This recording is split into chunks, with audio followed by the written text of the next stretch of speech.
Bueno, ahora sí, buenas tardes a todos. Estamos en este conversatorio convocado por la Universidad Nacional de La Rioja, UNLAR, acá en el noroeste argentino. Quien les está hablando en este momento es la coordinadora del equipo de gestión de la licenciatura en arte escénico, la coordinadora por la mención de teatro. Mi nombre es Sofía Pelliza, soy graduada de la licenciatura. Tenemos a nuestra directora también, la directora doctora Viviana Fernández, que nos está acompañando, y a nuestra coordinadora, la profesora Anita Castro Merlo, que también nos está acompañando, que somos las tres partes de este equipo de gestión de la licenciatura en arte escénico. Lo que vamos a hacer es agradecer en primera instancia a la Universidad Nacional de La Rioja por brindar estos espacios también, agradecer a las profes convocantes, que son la licenciada Miriam Corsi y la magíster Guadalupe Suárez Jofre, agradecer a la educación pública, porque sin la educación pública estos espacios no serían posibles. Creemos en la educación pública, creemos en las artes dentro de las universidades, y agradecer al decano de nuestro departamento. Nuestra carrera pertenece a un departamento que se llama de Ciencias Humanas y de la Educación, y nuestro decano, el magíster Gustavo Kaufmann, que siempre está apoyando todos los proyectos que surgen desde nuestra carrera. Y bueno, vamos a hacer, en este caso, la profe Miriam me pidió que haga la presentación de este conversatorio, y bueno, vamos a presentar entonces. Si nos toca presentar, vamos a presentar. José Luis Valenzuela, no es la primera vez que se encuentra cercano a nuestra casa de altos estudios, ¿no? Fue docente de las cátedras de Seminario de Escritura Actoral y Dirección de Actores que se dictaron en forma de seminario, participando en esa instancia la primera camada de la licenciatura en arte escénico. Participó como disertante y teórico de los encuentros experimentales de teatro propulsados por el Grupo Camar, con el apoyo de la Universidad Nacional de La Rioja. También estuvo a cargo de desmontajes realizados en la Fiesta Provincial del Teatro Manuel Chiesa en el año 2019, es decir, el año pasado, un hermoso recuerdo, con el apoyo del Instituto Nacional de Teatro, por lo que siempre buscamos una buena excusa para volver a tener a José Luis cerca nuestro. Voy a pasar a leer el currículum vitae de José Luis, que si bien ya lo conocemos, siempre es bueno leer un poquito más. José Luis Valenzuela es director, pedagogo e investigador teatral. Desde 1981 hasta la fecha ha realizado una vasta tarea docente en el campo universitario y en la actividad teatral independiente. Entre otros cargos, se desempeñó como profesor titular interino en Formación Actoral 2, Formación Actoral 3 y texto teatral de la licenciatura en teatro que imparte la Universidad Nacional de Córdoba. Desde agosto de 2002 hasta la fecha, imparte problemática de la técnica de la actuación, epistemología de la antropología teatral, introducción a la investigación en artes, didáctica específica de la actuación y el seminario de integración en el postítulo en artes escénicas que ofrece la Universidad Nacional de Rosario.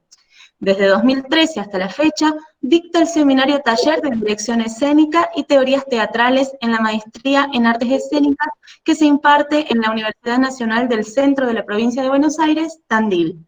Desde 1982 hasta la fecha, ha dirigido más de 45 espectáculos en diversas ciudades argentinas, varios de los cuales han recibido distinciones en el orden nacional. Como director, ha participado con sus espectáculos en festivales nacionales e internacionales y ha presentado sus obras en México DF, Cali, Bruselas, Colonia, Düsseldorf, Cracovia, Polonia, Poznan y Madrid. Ha publicado los siguientes libros: Barba Stanislavski, Antropología Teatral y Acciones Físicas, Las Piedras Jugosas, Aproximación al Teatro de Paco Jiménez, Robert Wilson, La Locomotora dentro del Fantasma, La Risa de las Piedras, Grupo y Creación en el Teatro de Paco Jiménez, La Actuación entre el Cuerpo Propio y la Palabra del Otro, Un Teatro Apenas Visible, Escenas en el Noroeste Argentino, Hacia un Teatro Situado, Escenas en el Noroeste Argentino 2, Margen Superior Izquierdo, Escenas en el Noroeste Argentino 3, Ingenuos, Inconformistas e Integrados, Escenas en el Noroeste Argentino 4, Entrando impunemente en obras ajenas, de la palabra encontrada al dispositivo escénico. Se encuentra en vías de publicación La mirada antropológica, lecturas sobre tercer teatro y antropología teatral, migrantes y francotiradores. Actualmente prepara para su edición Susurros en la cocina, ensayos sobre teatralidades periféricas y Bye Bye Stanislavski. Ha recibido el premio Teatro de Mundo 2004, otorgado por el Centro Cultural Ricardo Rojas, en el rubro Ensayística, Investigación por las Piedras Jugosas y por Robert Wilson, La locomotora dentro del fantasma. En mayo de 2015 le fue otorgado el premio de la trayectoria como investigador teatral por AINCRIT, Asociación Argentina de Investigación y Crítica Teatral, en la Ciudad Autónoma de Buenos Aires. Y ahora pasamos a contar un poquito la intención, habiendo presentado a José Luis, pasamos a contar un poquito la intención de este conversatorio, ¿no? Este conversatorio surge en el marco de las actividades propuestas por la celebración de los 10 años de nuestra licenciatura. En este caso, la actividad está propulsada por las docentes que moderarán el encuentro, que son la magistra Guadalupe Suárez Jofre y la licenciada Miriam Corsi. La motivación de este conversatorio viene de las docentes y desde las áreas en las que se desempeñan, pretendiendo clarificar desde un enfoque pedagógico la intención de las cátedras como espacios de instrumentación creativa de teorías. José Luis es un referente dentro de las teorías que se pretenden abordar y poner en práctica por las docentes, por lo que pensar este conversatorio, invitándolo a compartir en primera persona, insta de alguna manera a motivar las prácticas de los estudiantes desde la teorización de la producción escénica y la mirada crítica sobre la creación. Así que esperamos que podamos sacarle todo el jugo a este momento y las dejo entonces en manos de las moderadoras. Bueno, buenas noches a todos y hola José Luis, siempre es muy lindo charlar con vos. Aparte, bueno, somos amigos, o sea que es hermoso, siempre es muy lindo. Bueno, como introdujo Sofi, la motivación viene en principio del diálogo con Miriam,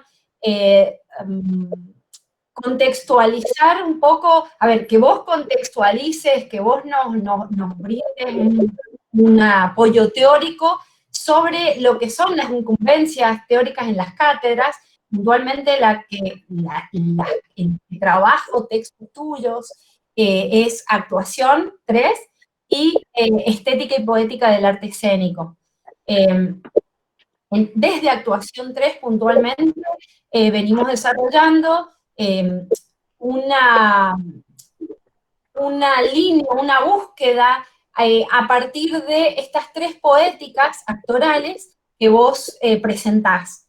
Y bueno, nos interesaría que desarrolles un poco la propuesta, estas propuestas poéticas actorales, el contexto histórico, artístico de surgimiento, y las operaciones, las operatorias que proponen, ¿no? en esta irrupción poéticas. Bueno, gracias Sofía por la larga presentación de cosas que ya no sé, ya me las olvidé.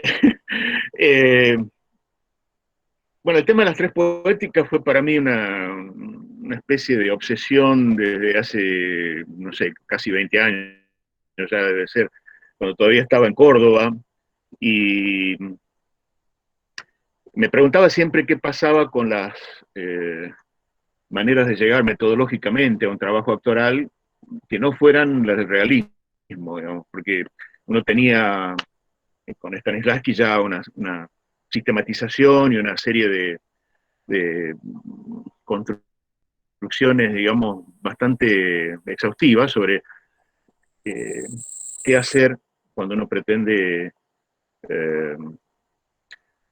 representar una obra desde el punto de vista del realismo, eso, en términos muy generales, ¿no? Ahora, con el tiempo se fue eso complicando bastante y llegué a un punto en que clasifiqué básicamente 2 tipos de poéticas radicalmente distintas, dos poéticas básicas, que serían poéticas de representación o representacionales, y una que rompe con la representación. Y les puse nombres un tanto provisorios porque tomé, digamos, designaciones que se utilizan para movimientos estéticos, más bien, mirados desde el lado del historiador o desde quien juzga los productos teatrales, y no estoy muy convencido de que eso sirva para describir la cocina del asunto. Es decir, estas poéticas están en función de los modos de construir espectáculos, de los criterios compositivos, de las lógicas compositivas que se utilizan en el armado de un espectáculo. Entonces, la mirada desde la realización supone maneras de clasificar recursos y líneas de trabajo distintas de quien está mirando el producto terminado.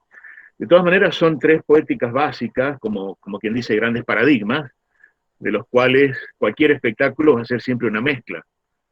Difícilmente uno encuentra estados puros de este tipo de lógicas de composición. En términos del contexto histórico, o de dónde propongo que sean tres, no más ni tampoco menos, es porque considero que lo que uno puede llamar la contemporaneidad, los tiempos contemporáneos, empiezan más que con la Revolución Francesa, que sería un modo de periodizar también, es decir, a partir de la Revolución Francesa tenemos esta era moderna, contemporánea, etc. Creo que es más importante tener en cuenta el momento en que la Revolución Francesa hace crisis, el momento donde se dan cuenta, sobre todo los franceses, de que cualquier revolución está destinada a ser traicionada. Y eso es una experiencia histórica fortísima, que se da en el año 1850, más o menos, ¿no? Hasta ese momento hubo una serie de restauraciones monárquicas y nuevamente revoluciones burguesas, varias, algunas más grandes, otras más chicas, y recién la primera revolución proletaria se da alrededor de 1870, la Comuna de París. Y en ese momento ya la confusión era tal que Émile Zola, por ejemplo, un artista comprometido, socialista y demás, se horroriza de que las comunas parisinas empiecen a quemar teatros, por ejemplo. Se horroriza y dice hay que fusilarlos directamente. Yo le pido a los soldados que no tengan piedad con esos bárbaros, con esa gente. O sea que es una época 1870 es una época muy clave, porque está esto de la comuna parisina ya sofocada, y la experiencia de Luis Bonaparte, la ascensión de la autoproclamación como emperador a mediados del siglo XIX, que, bueno, da lugar a ese escrito de Marx, del 18 Brumario de Luis Bonaparte, donde surge la famosa frase esta de que la historia se da como tragedia y luego se repite como farsa, ¿no? Y bueno, la cuestión es que en términos de la creación artística, se produce alrededor de esa fecha, alrededor de 1880, una crisis del realismo que venía practicándose en la escena hasta ese momento, y aparecen dos corrientes paralelas. Una de ellas, se podría decir, profundizando el realismo, o profundizando cierta postura característica de la escritura realista, que es lo que se llama el naturalismo, ¿no? Émile Zola como representante fundamental, y simultáneamente el manifiesto simbolista de Moreas, en el año también 1880, que sale en el Figaro, que es en principio un movimiento en la poesía. Y las primeras obras dramáticas simbolistas son las de Metterlin, un poco después, y resultan irrepresentables. No hay manera de llevarlas a escena siendo fieles, digamos, a un tipo de escritura donde el síntoma así más evidente que tenían es que no había acción. No había acción en el sentido en que se la entendía hasta ese momento, ¿no? La acción escénica, ¿en qué consistía? Uno puede pensar en acciones transformadoras, situaciones que van transformando las situaciones, ciertos dinamismos que de pronto quedaban todos aquietados con esta dramaturgia simbolista donde parecía girar todo alrededor de un mismo estado de cosas. Y por otro lado, el naturalismo hacía algo parecido, en cuanto a que empieza a darse un predominio de la descripción por encima de la acción en sí misma. Émile Zola captura esto, escribe un libro sobre el naturalismo del teatro, y André Antoine es el que lleva a escena esta propuesta con el famoso teatro naturalista, digamos, la reproducción exacta de una situación de vida de los personajes, con todos los detalles en 3 dimensiones. Deja de existir ya los decorados pintados simplemente. No inventa él la cuarta pared, porque ya la había inventado Diderot bastante antes, pero sí hace un uso de la cuarta pared mucho más sistemático y formula una cantidad de principios de trabajo escenográfico que son muy interesantes.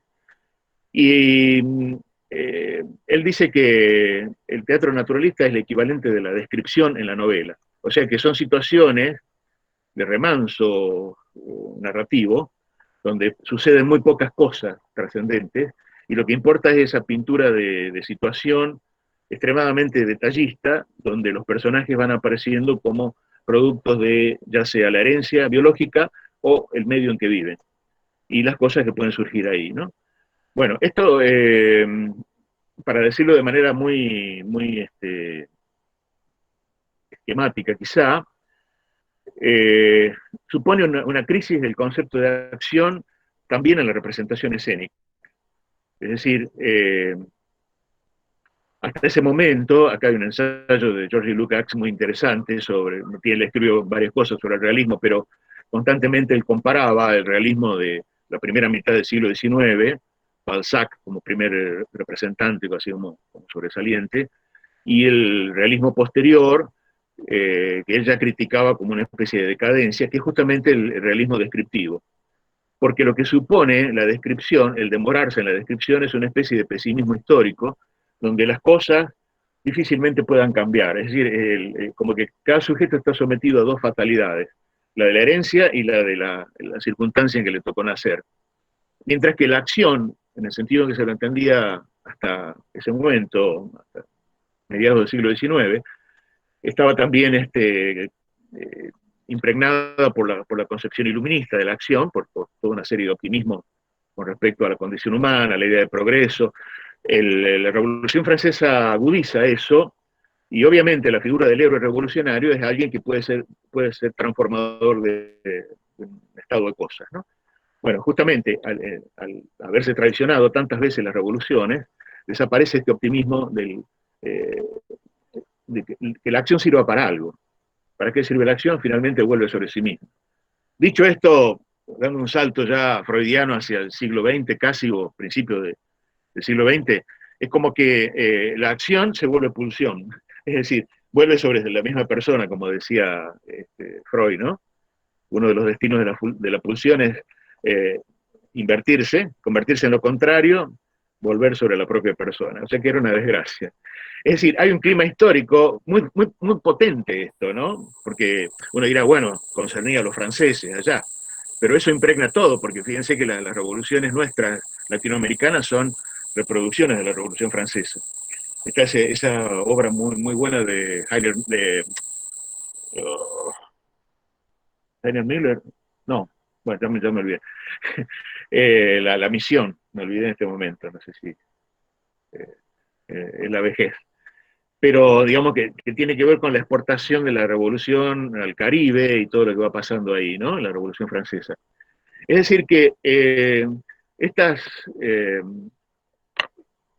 estas 2 poéticas que yo pondría un poco como en pugna, la del realismo entendido a la manera de Balzac, donde la acción es elocuente, es decir, la representación realista es tal que la acción escénica debería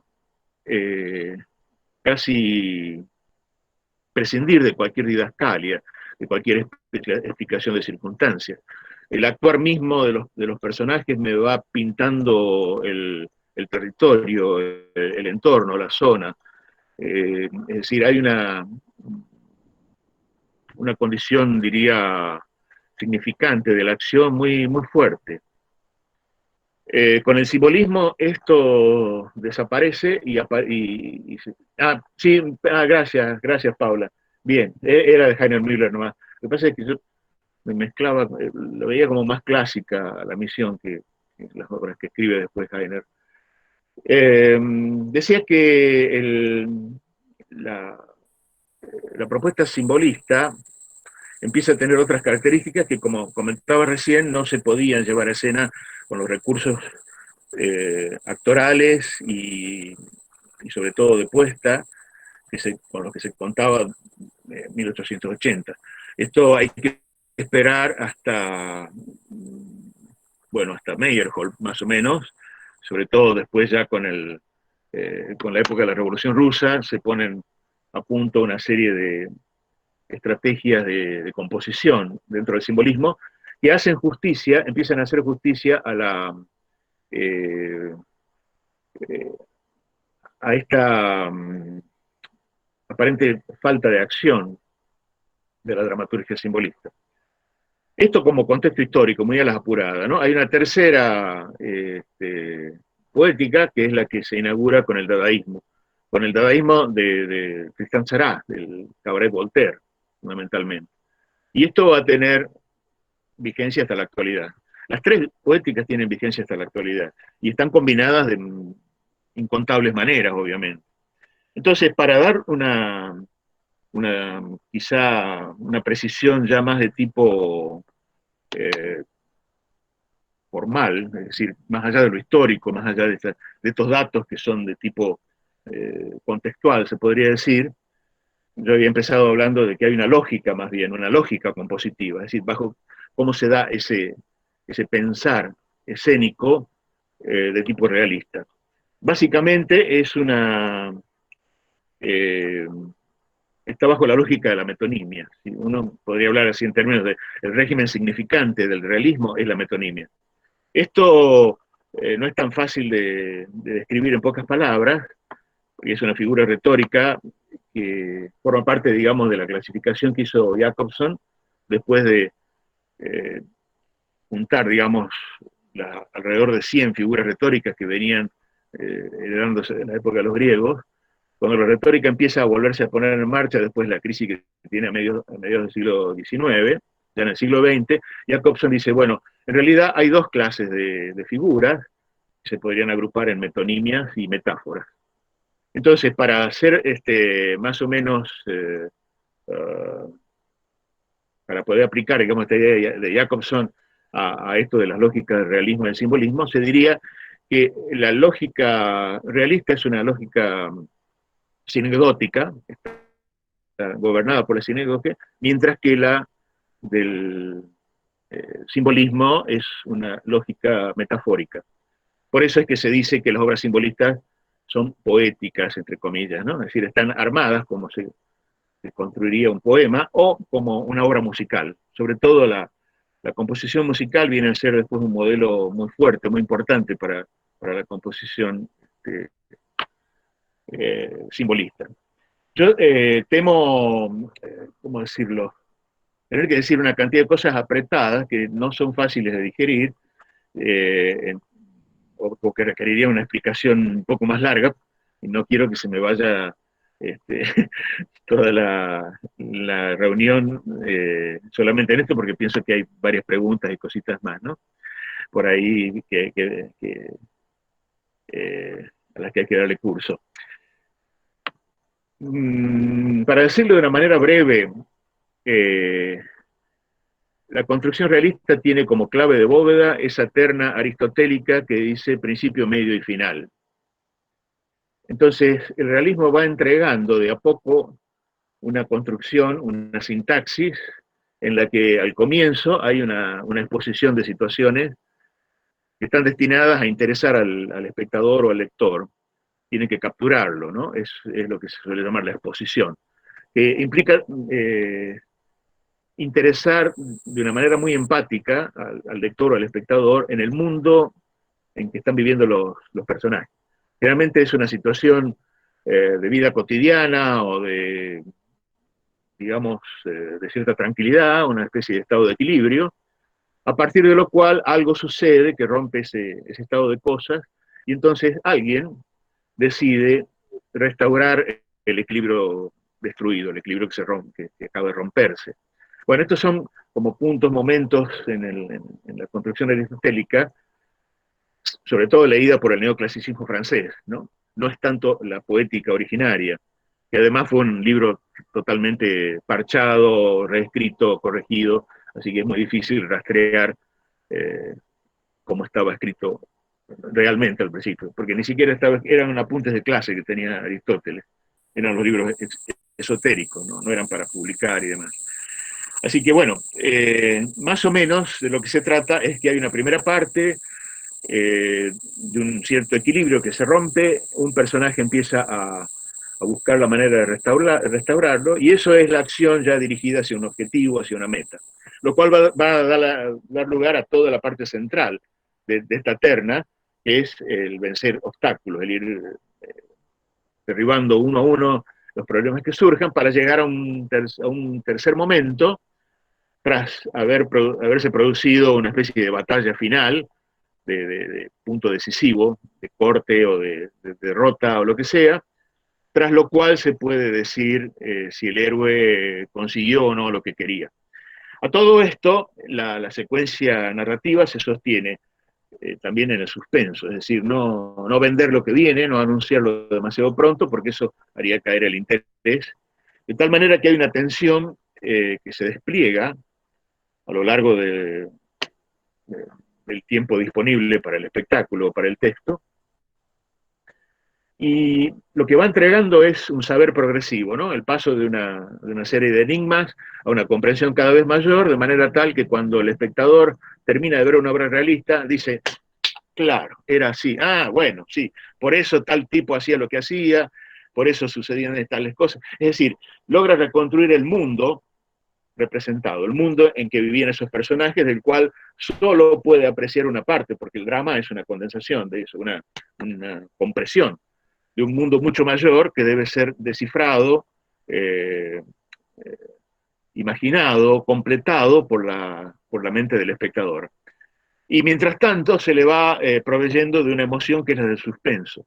Entonces el realismo es una construcción que tiene la posibilidad de dosificar la recepción, tanto en términos de un saber que va apareciendo de a poco, un mundo que se va desplegando de a poco, como las respuestas emotivas que puede llegar a tener el espectador.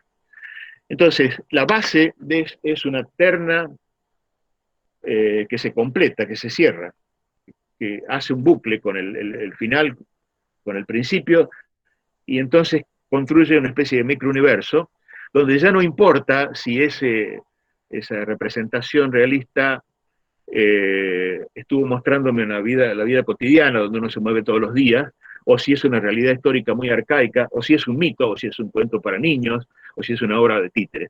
No importa el soporte, no importa lo estético, no importa la imagen que propone, sino la lógica bajo la cual está construida. Si esa lógica permite que el mundo representado aparezca en toda su amplitud, que no le queden dudas al receptor, estaríamos en un realismo puro. Eso vale para Hollywood actualmente, pero en general el teatro no lo trabaja de ese modo ya, lo va mezclando con otras cosas.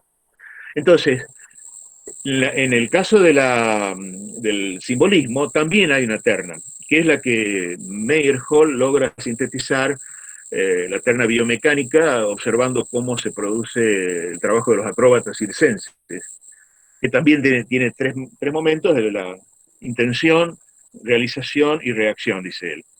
Es la secuencia que tiene un acróbata cuando da una pirueta en el aire. Esa terna es muy distinta de la aristotélica porque en vez de cerrar, de completar un pequeño mundo representado, funciona de modo tal que el segundo momento, el de la pirueta, sería en el acróbata, pero en términos ya de construcción significante pueden ser otras cosas. Ese momento de la acróbata, del salto mortal, funciona como una línea de fuga respecto del momento inicial y el final, que son momentos de autocontrol corporal. El de la intención preparatoria implica una especie, eso que dice Barba del Satz, el estado de alerta, el estado como de un resorte a punto de saltar, pero está a la espera de que cierta señal, tal vez imperceptible para otros, marque el disparador, el salto. Y luego la recuperación a través del cuerpo, en el momento de la reacción. En el intermedio, el control consciente se suspende para que funcione eso que Stanislavski llamaba la segunda naturaleza, ¿no? Es decir, es la técnica repetida y aprendida hasta que se hizo carne y ya no hace falta pensar en ella. Si uno pensara en ella, se cae de cabeza, se rompe la crisma, etc. Entonces, lo que produce en el espectador es esto, ¿no? Es la sensación de un salto, una sorpresa, una contención del aliento y un estado de maravilla, se podría decir. O de pronto aparece algo tremendamente inesperado. Es decir, ahí se empieza a explotar, digamos, efectos que no son necesariamente placenteros y que, para usar un poquito un término de Luciano, es la línea de fuga, donde los otros dos términos, el inicio y el final, operan como de flancos, en medio de los cuales, en el entre dos, se produce esta fuga. Eso del entre es fundamental. Y para el ejecutante, para el actor, hay un cambio en la actitud de la conciencia, es decir, es descontrolar, es decir, abandonar el control del cuerpo, en el sentido habitual de la palabra, abandonar el cuerpo propio incluso, y dejar que esa especie de subconsciente corporal, que es el de la técnica ya automatizada, opere por sí mismo. Un cierto saber corporal, que es un saber encauzado por una técnica, y finalmente se vuelva a recuperar el control, que es la preparación para un nuevo salto. Es decir, no es como sucede en el realismo, que el tercer momento es un momento ya de descarga final. Terminó la obra, ya lo único que hay que hacer es ir a comer al árabe, ir a comerse un asadito, una cosita, pues, y vamos a comentar lo que vimos. En cambio, en el caso del final simbolista, esto de la acción, del movimiento reactivo, ¿no? El recuperar el cuerpo, es para hacer algo todavía más sorprendente, ¿no? Es un poco la técnica del circo. En términos ya más, a ver, acá viene el problema, ¿no? ¿Cómo dar cuenta de esto ya en los efectos escénicos, significantes? Todo esto es muy complicado. Yo puedo remitir a un artículo que escribí hace nada menos que 31 años, señores, 31 años, ese que se titula, ya me olvidé cómo se titula, bueno, está por ahí en el libro ese que está sin publicar todavía, que va a salir en el Rosario, creo, el año que viene, donde hablo de los procedimientos en la antropología teatral y los efectos metonímicos y metafóricos que eso produce.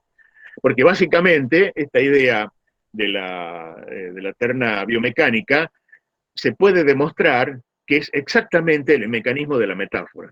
Ya la metáfora no ha entendido como simplemente sustituir una palabra por otra, sino que es un sintagma en el cual la sustitución aparece sorpresivamente. Y es eso lo que produce un vaído y una amplificación del sentido, una explosión, porque la metáfora tiene que significar varias cosas a la vez, no es una mera comparación. Por ahí dice Cartoon, la comparación es una metáfora, no me acuerdo cómo dice, cuál es la palabra que utiliza, pero una versión trucha y completamente domesticada la metáfora. La metáfora inquieta, produce un efecto de apertura del sentido que es casi vertiginoso. Entonces, volviendo a la cuestión, sí, la última cosita que quería decir sobre esto es que se puede estudiar desde el punto de vista lacaniano, entonces, como construcción metafórica y metonímica, los sintagmas del realismo y del simbolismo. Y si lo tratáramos desde un punto de vista más deleuziano, habría que utilizar el concepto de pliegue, muy interesante, ¿no? Se puede decir que el realismo, en términos dramatúrgicos, tanto en las pequeñas unidades ternarias como en la gran unidad ternaria que construye todo el espectáculo, es el despliegue de una exposición. Todo está dado ya en ese momento inicial. Eso es lo que asegura que a lo largo de toda la construcción dramatúrgica no se hagan trampas. Es la trampa posible en una construcción dramatúrgica realista sería el deus ex machina, es decir, enredar las cosas hasta un punto tal que solo un Dios lo puede solucionar y tiene que venir de afuera. La lógica del realismo impone que todo se solucione desde adentro. Entonces hay un principio de inmanencia ahí importante, pero todo está plegado ya al comienzo. Lo demás es un despliegue, con suspenso y con una construcción de sentido que ya estaba todo adentro. Por eso se podría decir que en términos lacanianos la metonimia no produce sentido, no lo no lo multiplica, se podría decir, a diferencia de la metáfora que sí, es un exceso de sentido. Y entonces esto se podría ver, en el caso del simbolismo, habría tres momentos que se pueden no solo ver en términos del pliegue. El otro día di un seminario, no un seminario, era una introducción a un seminario donde trabajé sobre Cunningham y haciendo un paralelismo con Meyerhold, en esto del plegamiento, que es el movimiento inmóvil en realidad. Y eso tiene en los teatros orientales todo un desarrollo muy fuerte, ¿no? Es el mie, ese modo de crear un ma, un momento de no pasó nada, ¿no? Es un movimiento inmóvil, un movimiento dinámico. Pero lo podemos ver más del lado occidental, que es interesante, que es las maneras, por lo menos 3 o 4 maneras en que se presenta la energía en Aristóteles. La energía contenida, la energía potencial, la energía plegada, podríamos decir, es la dinamis. Esa energía puede, o bien, desplegarse explosivamente, que sería la cinesis, lo que uno llama la energía cinética, ¿no? En la física elemental, o mediante, digamos, dinamis, kinesis, o puede ser también energía. La energía es una energía en acto. Por ejemplo, la energía del salto mortal no está simplemente, ¿cómo decirlo? No es una explosión de tipo caótico, sino que está encausada por una forma previa, que es la que se entrenó, la que está encarnada como habilidad acrobática, pero es una energía en acto, desplegándose en una pirueta. Y bueno, en el tercer momento de la terna meyerholdiana, el cuerpo vuelve otra vez a plegarse en el momento de la reacción. La otra manifestación de la energía en Aristóteles es el ergon, que es energía para realizar un trabajo. Es uno podría decir, la poética, la poiesis, la producción, es una energía puesta a trabajar para crear obra, se podría decir. Entonces, en la terna meyerholdiana interviene dinamis y energía de manera combinada e infinita, se puede hacer una y otra vez, o también la forma explosiva, donde ya sería una línea de fuga sin retorno. Ahí también pueden meterse en los textos de Leuciano, bueno, el libro sobre Leibniz es muy interesante para trabajar sobre esto. Bueno, y no quiero, quiero ya como cerrar, fuera de la representación está el dadaísmo. Ahora lo puedo decir de una manera muy, muy breve, porque en realidad estuve trabajando bastante sobre esto para Tandil, me detuve bastante en Marina Abramovic, me parece fundamental para entender a dónde va a parar el dadaísmo de principios del siglo XX. Y de lo que se trata ya es de trabajar transversalmente al despliegue longitudinal de la gramática representacional. Es decir, ni la representación realista, que se despliega como sintagma, ni la simbolista, sino ahora algo transversal, algo que interpela directamente al espectador. El espectador, lo que se busca es una reacción pulsional del espectador. Y ahí hay algo interesante. ¿Cuál es el dispositivo que debo construir con vistas a lograr esa respuesta pulsional del espectador? De manera tal que el objeto de arte, el objeto de trabajo, ya deja de ser, como lo había sido hasta entonces, la escena misma, y pasa a ser el auditorio, la sala. El objeto de trabajo artístico es el ámbito de recepción. Los cuerpos los cuerpos, las cabezas y todo lo que hay ahí en los espectadores. Entonces, por eso es que uno habla de la desmaterialización del objeto y todo lo que da lugar al arte conceptual, etc. Duchamp sería una variante, no tengo tiempo acá de detenerme, una variante muy interesante donde se permite que el dadaísmo del Cabaret Voltaire pueda desarrollarse y desplegarse y llegar hasta nuestros días todavía inagotable. Se puede seguir sacándole el jugo a eso, ¿no? Creo que Duchamp es el máximo del siglo XX. Es el tipo que realmente corta con toda una larguísima tradición de siglos de un arte representacional. Bien, entonces todo esto yo estoy tratando de desarrollarlo más o menos en detalle. Ahora, como tengo que dar esta materia de Rosario, la licenciatura de Rosario, problemática de la técnica de la actuación, voy a aprovechar para escribir un librito sobre las tres poéticas, porque para eso sirve la pandemia, escribir libritos. Ya estoy en el tercero desde que empezó esto. Así que, bueno, decía que lamento no poder ser más explícito en estas cosas, pero las clases de Rosario las voy a grabar también, las voy a poner en Facebook, y después, bueno, haré la publicación, y ahí espero, sí son libritos, libritos porque, no, ya lo digo, parece falsa modestia, pero no, yo me olvido de lo que escribo porque me da mucha vergüenza, y es como sacar la piel de la serpiente, así, ¿no? Me olvido de todo lo que escribí, así que, bueno.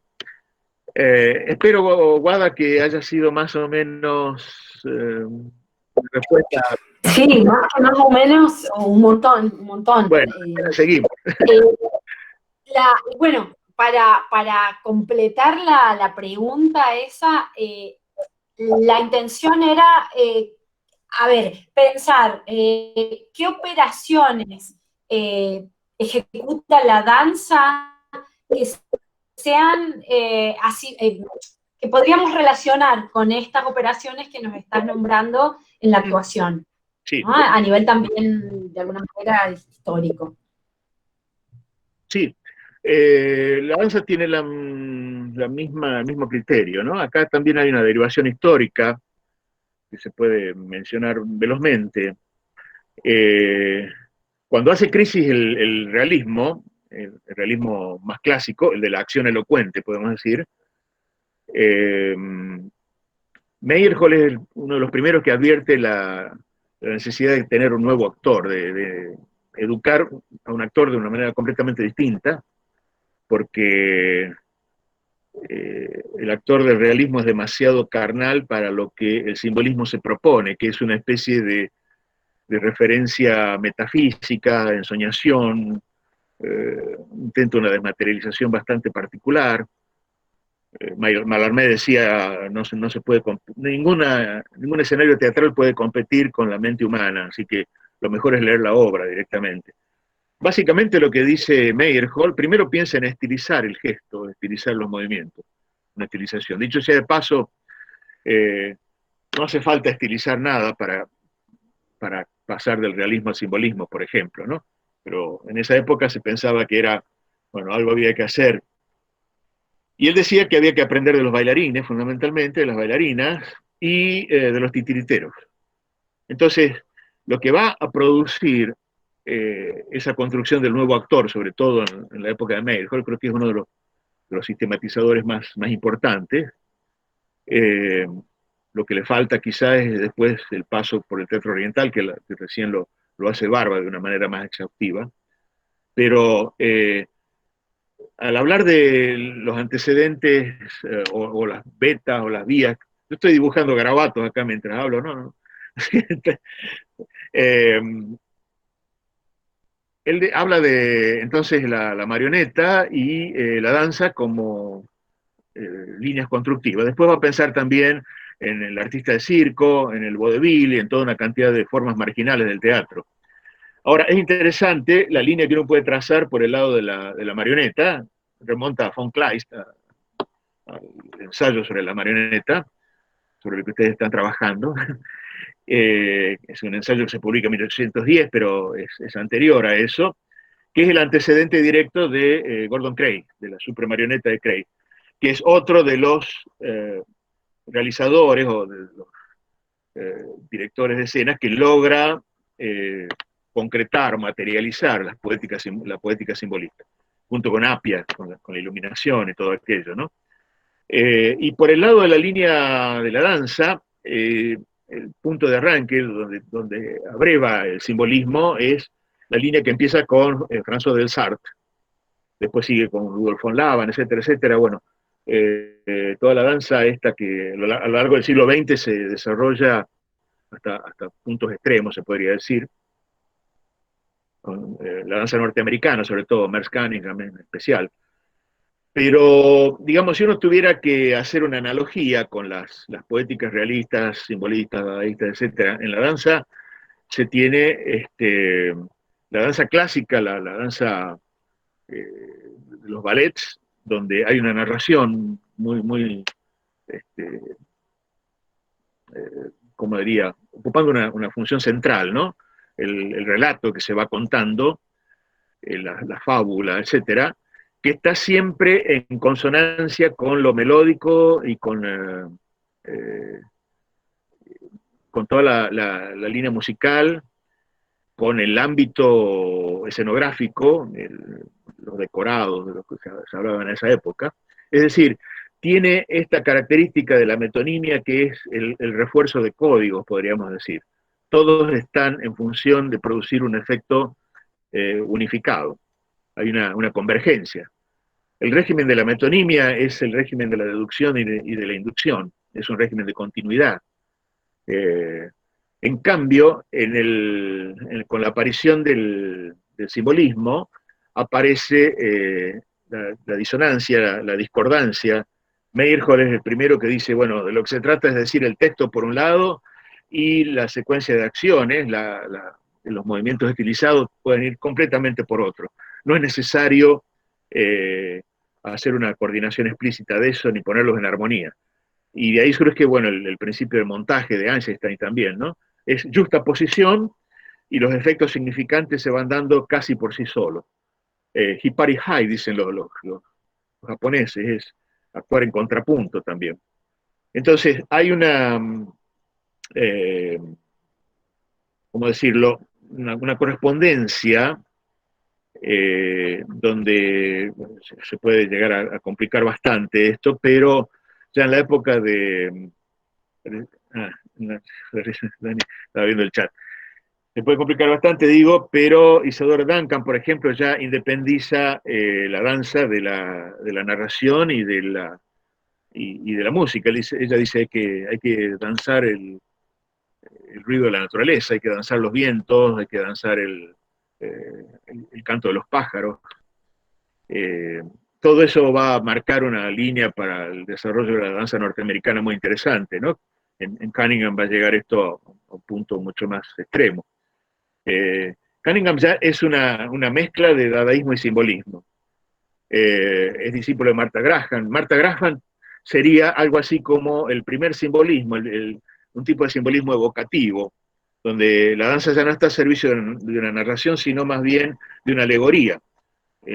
Se tocan los grandes temas, la paz, la violencia humana, y bueno, eso obviamente ya con Cunningham desaparece por completo, ¿no?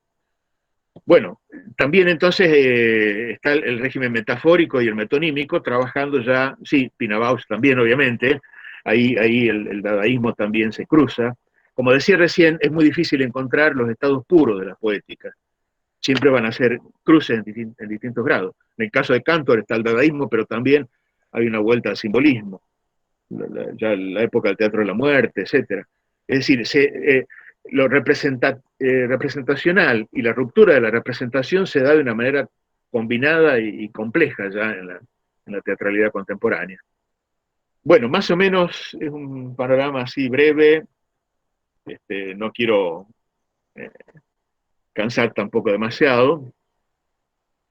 Bueno, Miriam, tú tenías varias preguntas para hacer. Hola, Miriam. Ahí estoy abriendo. En un segundo estoy abriendo la cámara. Ahí está. Sí. Sí. Prof, antes que nada, mire, estoy lista para que vamos al árabe. Ah, ¿Bien? bien, bien, buenísimo, buenísimo. Vamos a Estoy lista.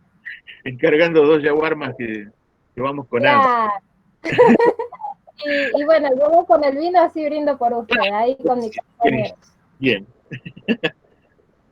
Así que salud. Antes que nada, decirle que bueno, lo que siempre que lo queremos y lo extrañamos mucho y esperamos que dentro de poco nos veamos.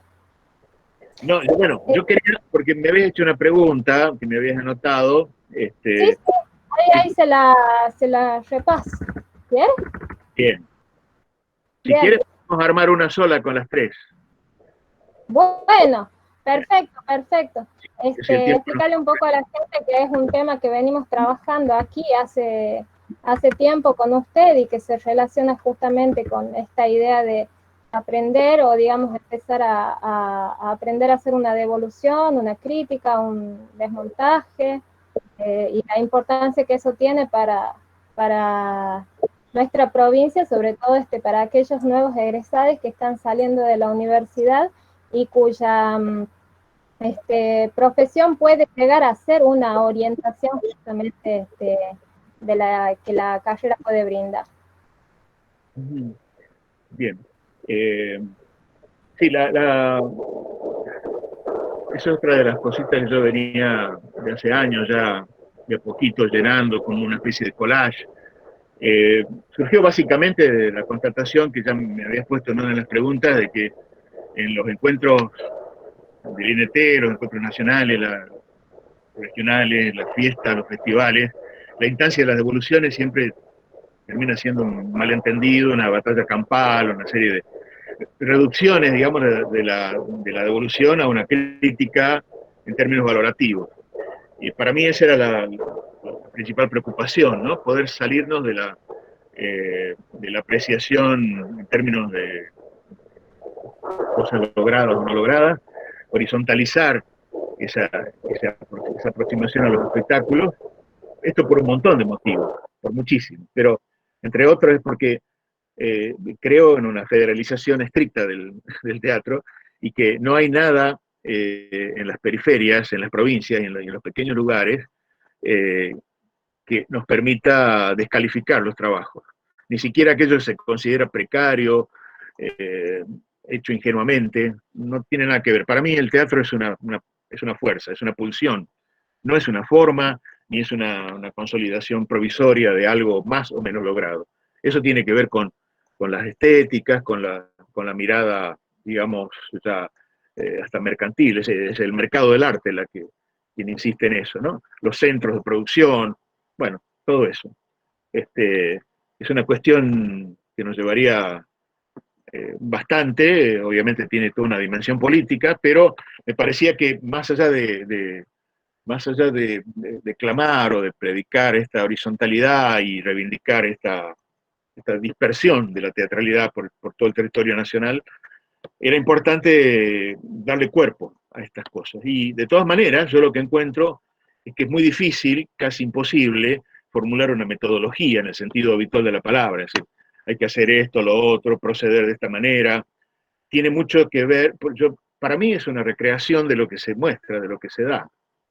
¿Qué opina de la teatralidad virtual? Bueno, lo dejamos para después de las preguntas y respondo, ¿no? Escribo acá, virtualidad. Bien, después hablamos del tema. Decía que, de todas maneras, con el tiempo, para mí fueron surgiendo como puntas, como quizá maneras de decir, esto no es una devolución tal como pretendo que se la entienda o quiero compartir con mis colegas. Es una instancia de aprendizaje, fundamentalmente, donde quien está a cargo de la devolución, en principio, no sabe más que quienes la están haciendo. No, hay que suspender una serie de saberes a priori. En algún momento yo lo definía como tratar de crear una teoría de lo particular, un poco a contrapelo de Aristóteles, que decía no hay teoría de lo particular, siempre es teoría de lo universal o de lo general. Pero yo creo que uno elabora un saber en torno a un espectáculo concreto, en torno a la singularidad de ese espectáculo.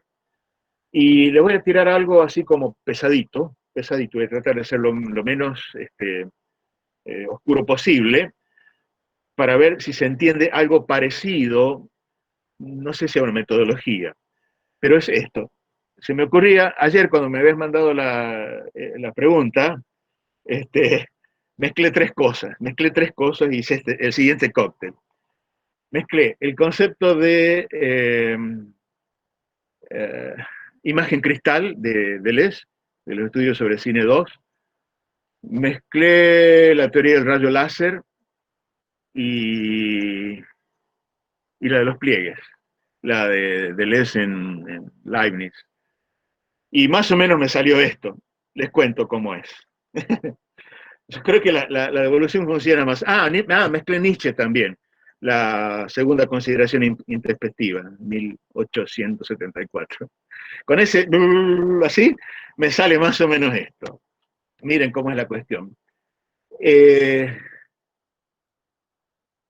No sé si, bueno, no tienen por qué saber cómo funciona el rayo láser. Yo esto lo sé porque en el secundario se me ocurrió con un compañero hacer en la Feria de Ciencias un rayo láser. No salió porque es mucho más complicado de lo que parece, ¿no? Pero en ese momento nos pusimos a leer un montón, a ver cómo se hacía.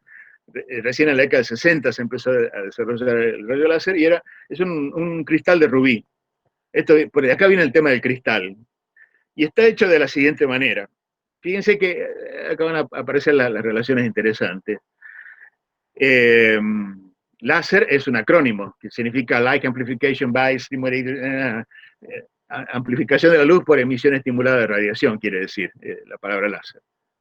Entonces, de lo que se trata es de tomar un cristal, un rubí en ese momento, lograr mediante una descarga eléctrica o mediante un flash luminoso que los átomos de ese cristal entraran en un estado metaestable, es decir, las órbitas de los electrones, para decirlo de alguna manera, se inflan, se cargan más de la cuenta y están en un estado metaestable porque en cualquier momento tienen que volver a emitir ese exceso de energía y lo emiten en forma de un fotón. Entonces, esos fotones son una cantidad impresionante, ¿no? Los átomos se excitan, los electrones se hinchan, largan el fotón. Ahora, van para cualquier lado. Entonces alguien dice, che, ¿por qué no le ponemos un espejo en una punta y un espejo en la otra? Entonces los fotones, que andan como locos, rebotan, ¡pum!, pegan en una, van al otro, se ponen como locos, empiezan a ir y venir, y buscan salir por algún lado. Muchos se pierden, ¿no? Muchos se van para afuera, los que no están en el ángulo correcto se van para otro lado, pero como hay tantos, entonces hay algunos que justo pegan en el espejo. La gracia es que un espejo está más más plateado que el otro, llamémosle así, ¿no? Es decir, una reflectancia del 100%, casi. Reflejan todo. El otro es menos reflectante. Entonces, en algún momento, los electrones desesperados, ¿no? Los fotones desesperados, ¡pum!, salen por una de las puntas. Y salen coherentes, todos así en fila, un rayo finito, un rayo muy bien colimado, que llega muy lejos y después quema el acero, no sé cuántas cosas. Entonces, hasta acá se sigue, ¿no? Imagínense un cilindro y tiene los dos caras con espejos. Lo importante, repito, acá andan los mosquitos, lo importante es que uno esté menos despejado que el otro. Ahora, hay que estimularlo a eso. Entonces hay como una especie de serpentina a la vuelta del cristal, que le tira un impulso eléctrico o un flash, va haciendo así, que es lo que pone loco a los electrones, ¿no? Los pone loco y los pone a bailar. Ahora, entonces, ¿qué pasó acá? Para ya pasarlo en términos a una zona un poco más filosófica, ¿no? Tenemos este ir y venir del rayo luminoso de una punta a la otra, es como el rayo se pliega sobre sí mismo, se va plegando. Todo lo que se pliega produce dinamis, en términos aristotélicos, energía potencial. Entonces, cuando eso salga por una de las puntas, ya no es, bueno, puede ser energía o kinesis, podemos discutir eso, pero es energía liberada ya, sale, pero encausada, así que ahí sería ya más bien energía. Ahora, ¿cuáles son los equivalentes en esto de la microcrítica? ¿Qué sería el espejo opaco? el espejo del 100% de reflectancia. Yo diría que es todo el saber que nosotros cargamos, ¿no? El sujeto devoludor. El sujeto devoludor ahí es este cristal, es el cristal del tiempo de Leuciano. Entonces, nosotros estamos dentro de un cristal, estamos metidos dentro de una cápsula, conversando con nosotros mismos, como las mónadas de Leibniz. Es un autoencierro. Si uno se acerca a un espectáculo desde esa mónada, de ese autoencierro, simplemente critica a partir de los criterios. No ve el espectáculo realmente. Es decir, no lo ve en su singularidad. Inmediatamente lo generaliza. Lo estaría viendo desde, digamos, es un cristal donde la singularidad del espectáculo no logra atravesar el espejo 100% reflectante. Si se hiciera un agujerito, hay que hacer un agujerito ahí, es decir, piensa en la psiquis como el cristal, ¿no? La psiquis del devoludor. Hay que hacer algún agujero en ese saber, suspenderlo, volverse el maestro ignorante ahí, es decir, poner en juego lo que Aristóteles llamaba la nous patheticos, el intelecto paciente, que lo definió de una manera muy bella, el estar siendo todas las cosas. Es el entrar en un devenir, en una especie de suspensión de todo. Es lo otro lo que me fecunda. Dejo entrar. Y es como si entrara ese rayo, ¿no? Ahora, ¿dónde pega? Del otro lado también hay un espejo. Que sigue siendo el mismo sujeto, ¿no? Ahora, para distinguir uno y otro, yo diría que este espejo más fuerte es el espejo específicamente de lo teatral, todo lo que yo aprendí sobre teatro, de lo que me acuerdo y de lo que no me acuerdo, de lo que tengo a mano y lo que no tengo a mano. Generalmente uno aprende el teatro por lo que Nietzsche llamaría lo monumental, es decir, aprendemos Stanislavski, el gran monumento que aparece allá a lo lejos, aprendemos Barba, aprendemos nombres que son sistemas, que son cuerpos de saberes, algunos de ellos, la mayoría, derivan en técnicas. Dicho sea de paso, ¿cómo se crea un paradigma? ¿Cuándo se deja marca en la historia teatral? Acá yo tomo otro ingrediente, Thomas Kuhn, la estructura de las revoluciones científicas. Él dice, la ciencia no avanza linealmente, uno podría decir lo mismo del teatro. Hay zonas de ciencia normal, ciencia de teatro normalizado, podríamos decir.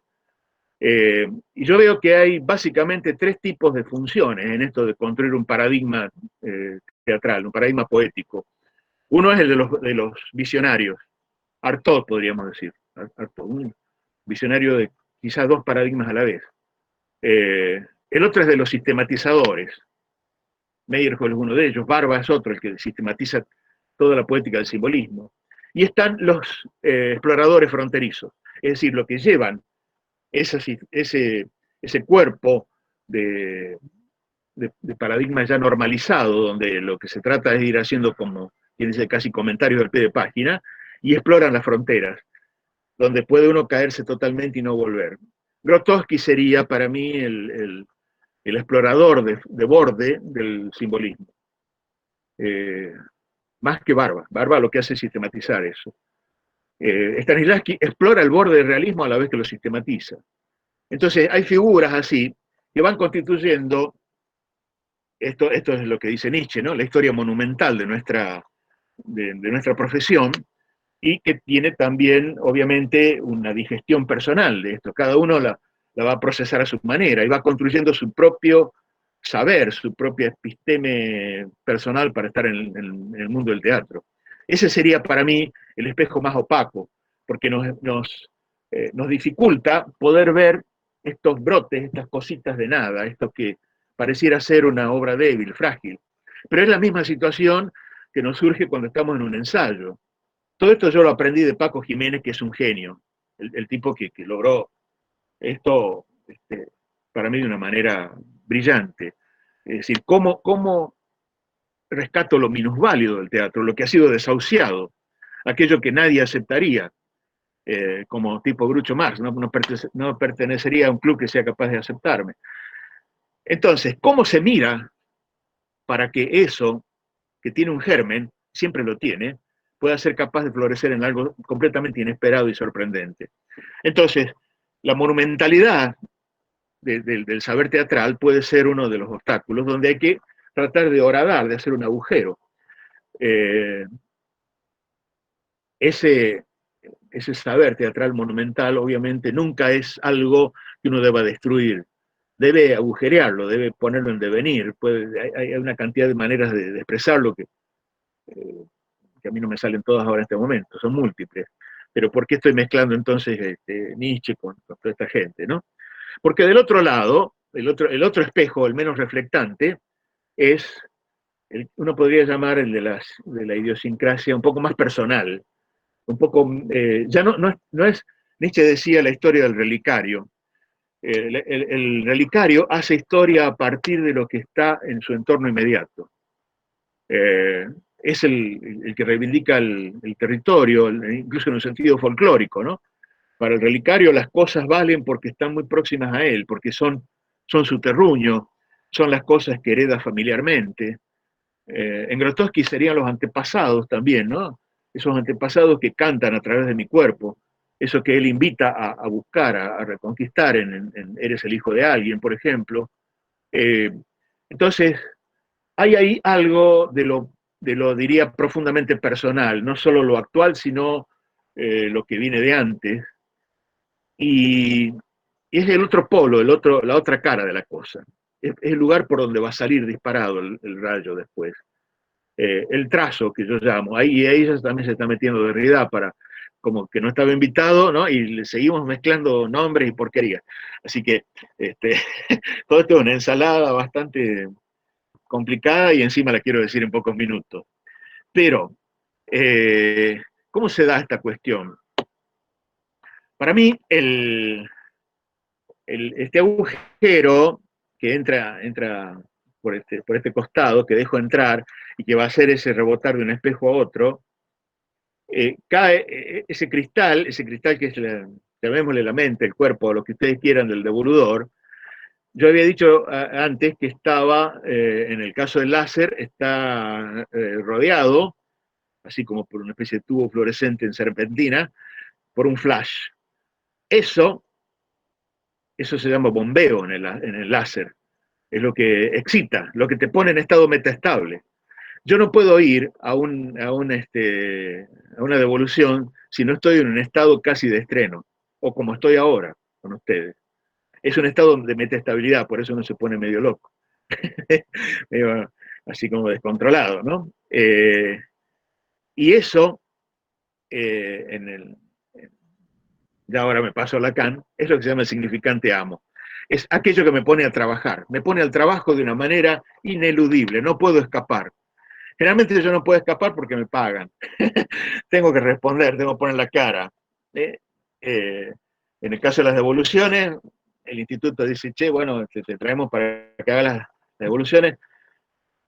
No, pero al margen de eso, al margen de la paga, es porque hay un compromiso personal ineludible ahí. Porque además sé que con quienes voy a estar son la misma. Soy yo mismo cuando estoy del otro lado del mostrador, porque a mí también me toca pasar por esas cosas. Entonces, hay algo que me compete de una manera muy personal. Esto es lo que Stanislavski conocía perfectamente cuando les daba a sus actores las tareas imposibles. Es decir, son tareas que son locas vistas desde afuera, porque es sufrir al pedo, ¿no? ¿Por qué te metes en semejante cosa? Podés ir a tomar cerveza. No, porque tengo que hacerlo.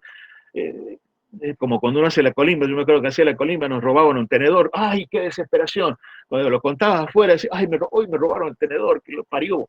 Eso significaba que iban a un baile, te prohibían salir, bueno, etcétera, etcétera.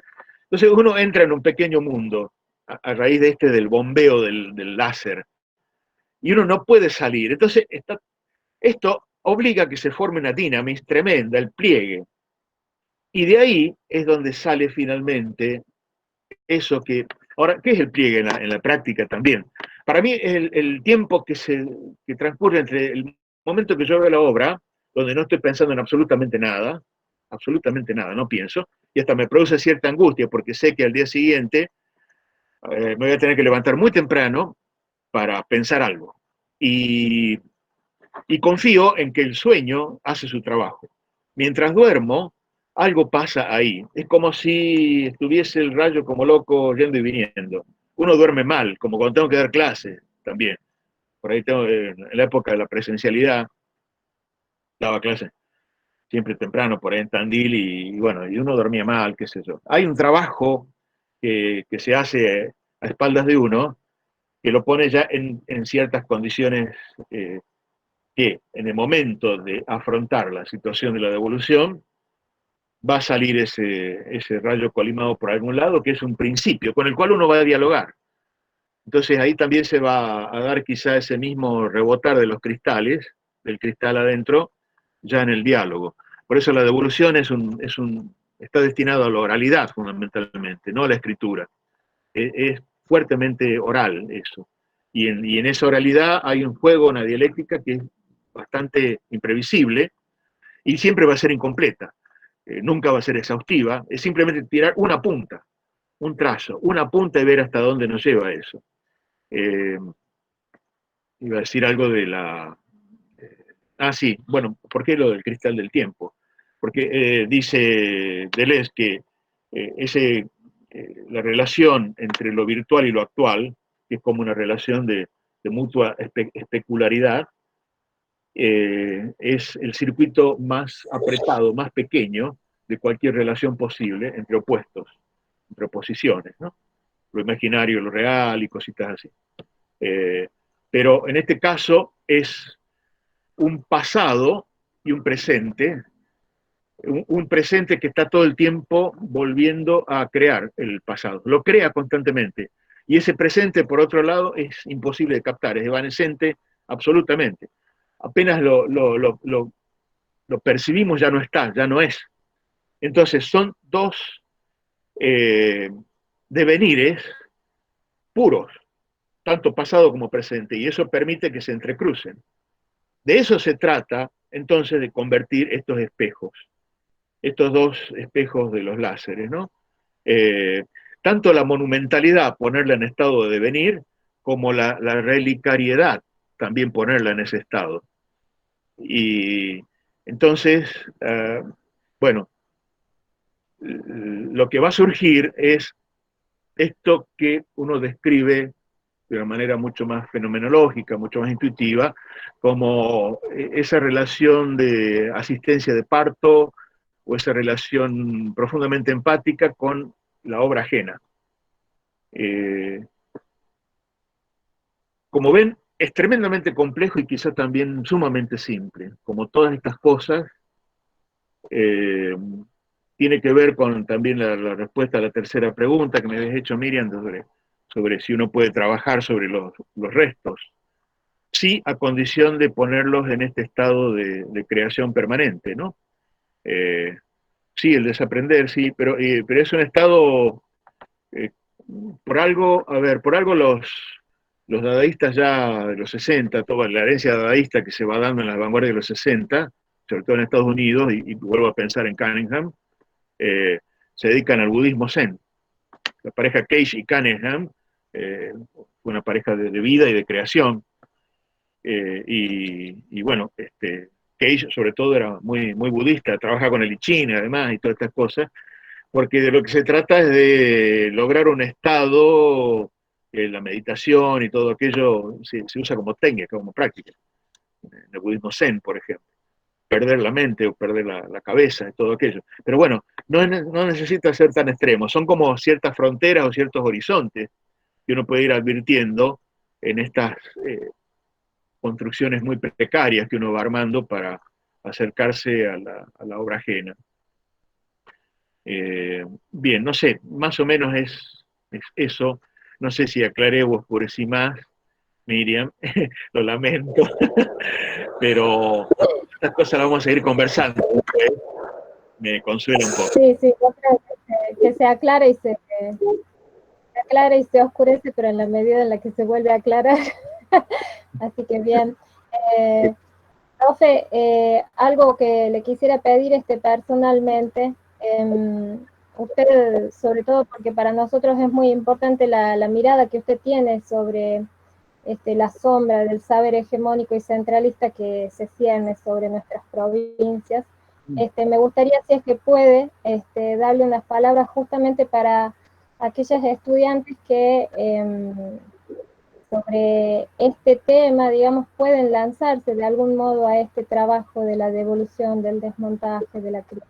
O sea que van a ser nuevitos en esta profesión, pero que en realidad me gustaría hablar sobre la responsabilidad que justamente tenemos en empezar a teorizar las prácticas escénicas de nuestras provincias. Sí, Por sí. último, le quiero pedir. No, coincido con eso, pero el tema es que yo ni remotamente puedo decir algo desde algo realizado. Al contrario, sinceramente, creo que uno va como dejando caer constancias, testimonios, garabatos, algunas cosas un poco más prolijas, que son respuestas circunstanciales a problemas, son agenciamientos, para decirlo de alguna manera, ¿no? La idea de agenciamiento siempre implica esto de responder a un problema que tiene urgencia y tiene un interés profundo, personal en uno, y eso lo obliga a echar mano a todo lo que haya a la vuelta. Esta especie de todo vale, me parece que hay que llevarlo al extremo. Es decir, cada uno crea con lo que tiene alrededor. Poco, malo, feo, no sé. Ahí es donde hay que perder ya una primera actitud valorativa, de que hay cosas mejores o peores para crear, para producir, que esto no es digno, que esto da un poco de lástima. Todo eso lo aprendí de Paco, me parece que es una genialidad en plantear en esos términos, ¿no? No hay nada que a priori sea descartable. Él mezcla gente que tiene mucha experiencia teatral con gente que no tiene ninguna, y no tiene problemas en hacerlo, porque todo eso que uno va como acoplando es tan desprendible como cualquier otra cosa.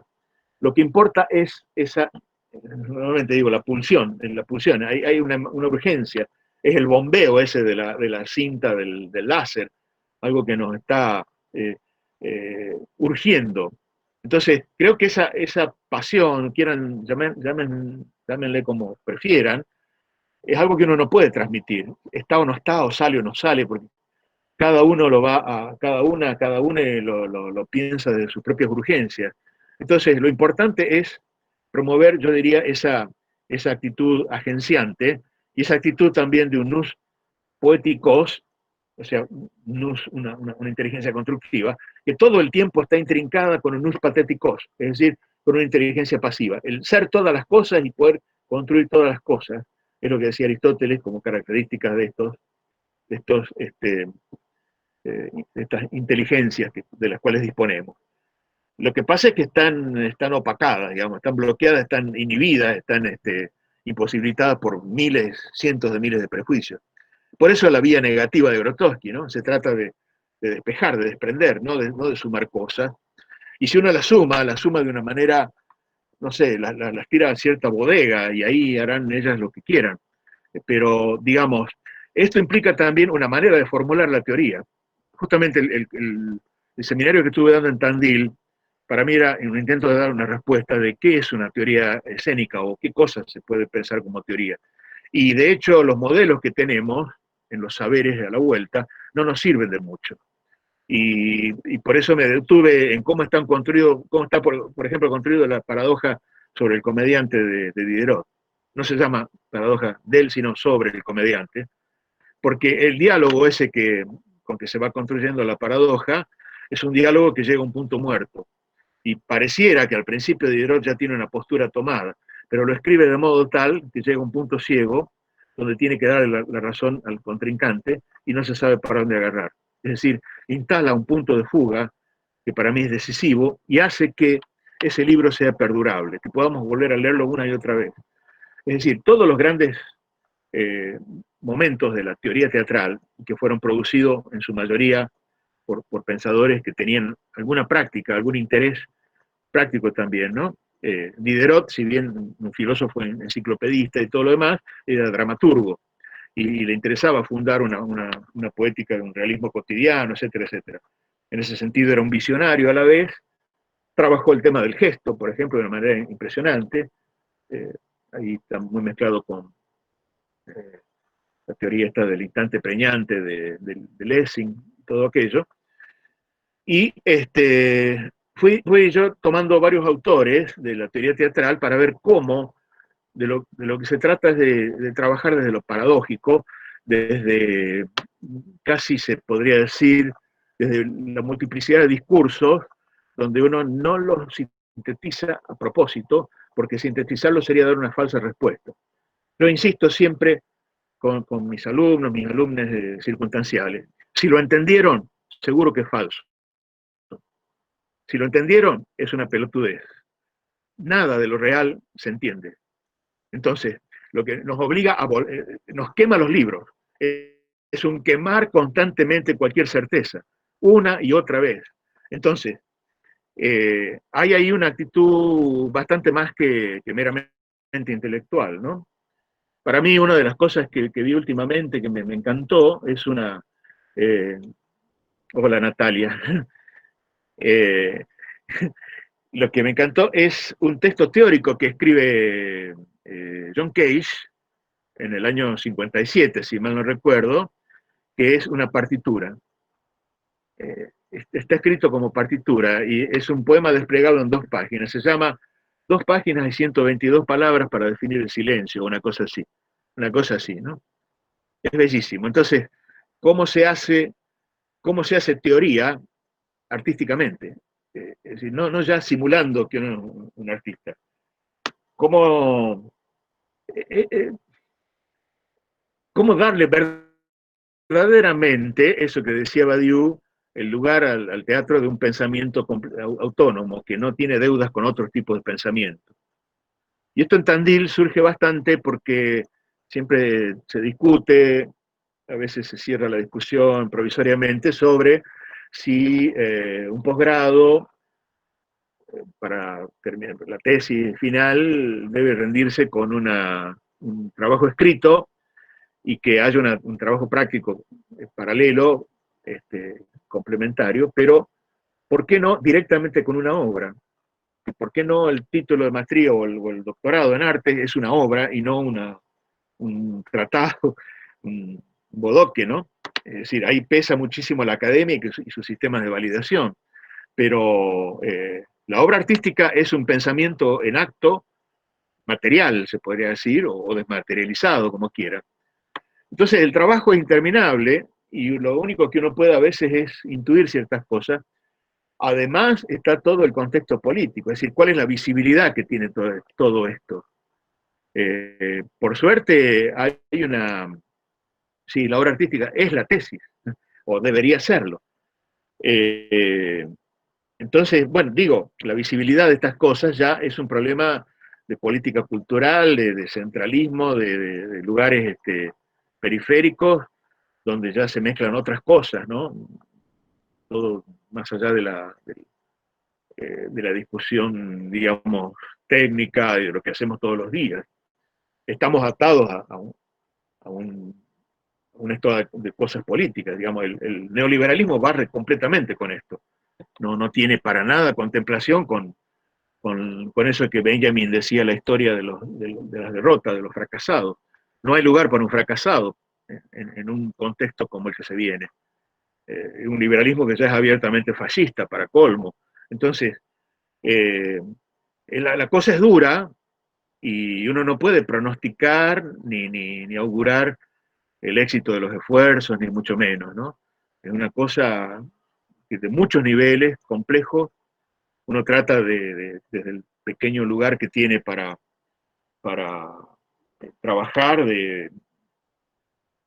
bueno, ser coherente con una cantidad de convicciones y cosas que para uno son vitales, si no uno se dedicaría completamente a otra cosa. Y por suerte creo que ahora podemos formar redes, podemos ir haciendo esto que ahora, obligado por la pandemia, se tiene que convertir en una herramienta también de poder, ¿no? De alguna forma, en lo teatral, en la creación, en todo aquello. Alguien me había preguntado recién sobre lo técnico, lo virtual. Bueno, yo insistí en alguna de las charlas que había tenido días anteriores sobre el hecho de que el teatro siempre fue mediación, desde la máscara griega en adelante. la máscara ya es un artificio interpuesto entre los cuerpos. Entonces, lo que uno ve es la historia de los artificios que se va eh, este, complejizando, y esto, digamos, de lo virtual, la distancia, ya empezó a funcionar bastante antes de la pandemia. Me acuerdo de hace ya más de 10 años que Muscari presentaba un monólogo donde en tiempo real él llamaba por celular a su madre y tenía una charla ahí en el momento de la función. Es decir, hay hibridaciones que se van a ir dando seguramente, pero, insisto, hay una pulsión teatral que envuelve todo eso y que hace que cualquier recurso, sea sofisticado o sea torpe, esté puesto en función de ese efecto de llegada, ¿no?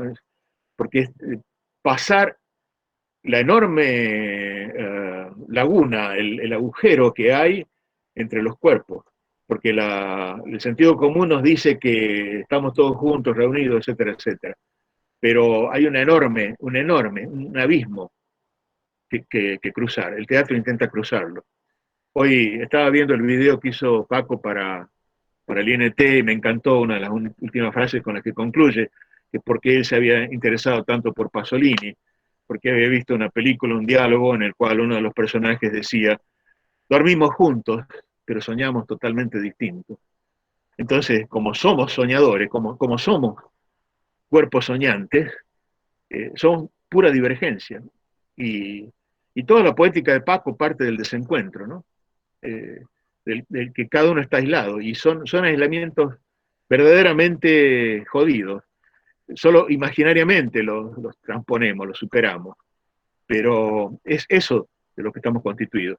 Una añoranza de un cuerpo que en definitiva es imposible, y tratamos por todos los medios de llegar a ese cuerpo. Finalmente la devolución es otro de esos intentos de un puente. Yo había dibujado en unas reuniones anteriores el 1, la cifra 101, 101, porque es un 1 queriendo llegar a otro 1, y hay un 0 así de este tamaño de por medio. Es también, alguien que escribió en el chat, ¿no?, es una singularidad tratando de llegar a otra singularidad. Y eso quema los libros. Ese es el concepto está trabajado de una manera más o menos insinuada, no desarrolla del todo, pero Giorgio Agamben escribe, es una conferencia del año 2002 que se titula ¿Qué es un paradigma? Y habla de la lógica del paradigma. Esto es interesante, ¿no? Es una relación de uno a uno, de una particularidad a otra particularidad. Bueno, eso no quiero agotar ya, miren la hora que se nos hizo, es una vergüenza. Así que no quiero seguir hablando solo. Profe, vamos a abrir a las preguntas. Hay una en el chat que dice, de Pablo Vallejo, si se puede explayar un poquito respecto del trabajo actoral en el dadaísmo y la diferencia con el simbolismo que traslada el trabajo a la platea. Y por otro lado, ¿qué opinión le merece la noción de teatro contemporáneo? No sé si es que... ¿Contemporáneo? Contemporáneo. ¿Te la leo de nuevo? Sí. No, ya está. Bien, la gran diferencia está tomada, digamos, del dadaísmo histórico, ¿no? Es que el actor dadaísta no se prepara, no necesita entrenar específicamente nada, ¿no? Paula había dicho algo, no alcancé a leerlo, había preguntado algo recién. Los performers dadaístas del Cabaret Voltaire eran poetas, no sabían actuar ni nada, se pusieron disfraces, se ponían disfraces para decir poemas dadaístas. Entonces, eso es correlativo del mingitorio de Duchamp. El mingitorio es un objeto no trabajado, está encargado de la fábrica directamente, y el mínimo trabajo que hace Duchamp es darlo vuelta y poner la firma R-Mut. Entonces, se adelgaza el trabajo sobre el objeto, en el caso del actor diría sobre su propio cuerpo, ya no hay un entrenamiento específico sobre eso, y forma parte en el dadaísmo también del culto al estúpido, del culto al idiota. y esto tiene una resonancia política, ¿no? Porque el dadaísmo surge como protesta fortísima ante la Primera Guerra Mundial, es decir, todo el progreso de Occidente y toda la famosa racionalidad de Occidente no va a parar más que a los campos de exterminio. Entonces, esa es la técnica y ese es el saber de Occidente. Más nos hubiera valido ser idiotas, mucho más nos hubiera ido como especie humana siendo estúpido. Entonces, hay una reivindicación del estúpido, que es una reivindicación también casi budista, ¿no? Del yo no sé nada. Crúcenlo con el maestro ignorante o como quieran, pero hay son maneras convergentes o maneras diversas de decir que el cuerpo actuante se reduce al mínimo en su despliegue escénico y en su manera de estar. Y todo el esfuerzo, todo el trabajo artístico va sobre el auditorio, sobre el público, de una manera sutil, porque es importante hacerlo reaccionar aún, tiene que ser de una manera no consciente, no tiene que darse cuenta de que está siendo puesto a reaccionar. Entonces hay que engañarlo. Lo que sí subsiste es un trabajo dramatúrgico. Entonces, si tuviéramos más tiempo, les mostraría cómo se hace, cómo hizo Duchamp para engañar con el tema del mingitorio. Es toda una historia. Él va armando una secuencia de situaciones. No es solamente llevar el mingitorio a la sala de exposiciones. Lo mismo pasa con Marina Abramovic, cuando hace Reason Zero, esta performance donde prácticamente alguien está a punto de pegarle un tiro en la sien y otra parte del público lo detiene. Pero, digamos, en términos lacanianos inclusive, lo que se trata de producir en el espectador es un pasaje al acto. Y lo que hace el performer es trabajar dentro de un dispositivo que hace que su hacer, su acto, hay acto del lado del espectador y acto, el acto no es una acción ni es un gesto, es un acto, es un pulso, digamos, que se materializa y que no tiene una causalidad razonable ni rastreable, pero sí tiene efectos. La diferencia de quien está performando y quien está recibiendo es que el performer hace lo que el psicoanálisis llamaría un acting out, es decir, una respuesta dentro de un dispositivo. Ejecuta su accionar, que no es un accionar de tipo técnico, no produce acciones ni gestos. Ejecuta un accionar, que a veces puede ser simplemente quedarse quieto, y el otro produce un pasaje al acto, que es un acto fuera de dispositivo. Para ejemplificarlo en términos muy, muy concretos en el psicoanálisis, cuando un paciente que por la regla del análisis tiene que verbalizar, la regla es pasar por la palabra, talking cure, le decían los ingleses al invento de Freud, y todo este invento del diván de no mirar la cara del psicoanalista es para concentrarse solamente en el discurso. La regla es, todo debe ser dicho, pasado por la palabra. Cuando el analizante viola esa regla, se produce lo que se llama un acting out. Por ejemplo, dormirse. En medio de se durmió. O pasa algo que, digamos, accidental. Pero eso está dentro del dispositivo.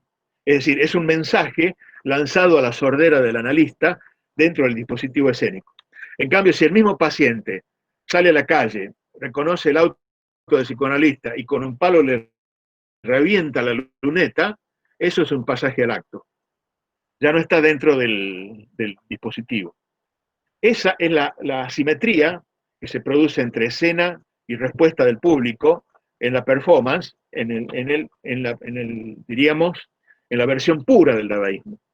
Uno puede mezclar y hacer performances híbridas, obviamente, pero en el fondo, el caso extremo, y es Marina Abramovic quien lo logra ya en lo contemporáneo, porque está a punto de perder la vida, el caso extremo es es la frontera ya, y bueno, después hay que volver para atrás, hacer cosas que no sean tan peligrosas, digamos. No sé si logré responder la pregunta, pero es eso, ¿no? Digamos, se trata, si lo contraponemos al simbolismo o al realismo, se trata de frustrar también en el receptor, para que se pueda producir la respuesta pulsional y el pasaje al acto, frustrar cualquier intento interpretativo. Es decir, si ve algo como simbolizando algo, si ve si trata ¿cómo decirlo?, desentrañar un sentido tanto realista como simbolista en la escena, no está funcionando bien el dispositivo dadaísta. Hay que frustrar eso, digamos.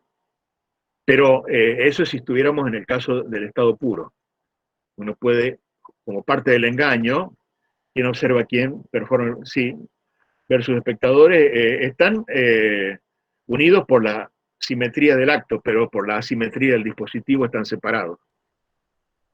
Entonces el dispositivo sigue siendo una mediación, es un intermediario, es un desarrollo del cero que está en el medio, y nos pasaríamos mucho tiempo, muchas horas, si tratara de tecnificar un poco más esta idea del cero y de qué hay ahí adentro, ¿no?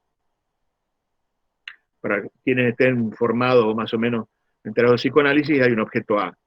Por eso, de lo que se trata es de trabajar la pulsión.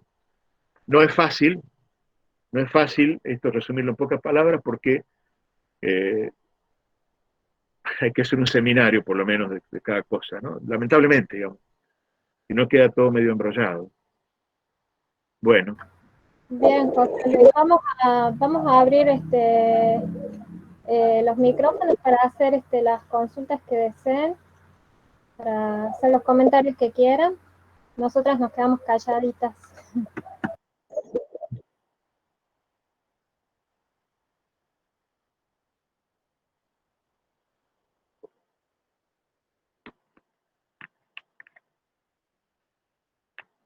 Listo, no hay nada. Bien. ¿Puedo preguntar?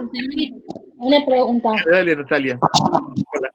El 101 que te he escuchado hablar, no sé si lo digo bien, sería medio como sistémico. ¿Se corta? Lo escribo. Dale. Era porque me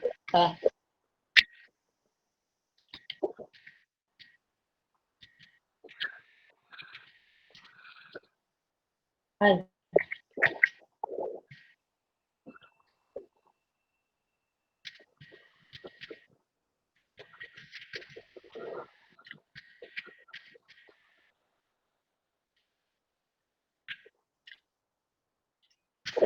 Ah, tal vez, ¿no?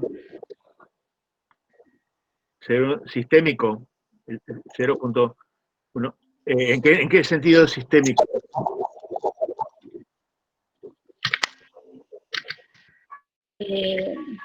A ver qué activa.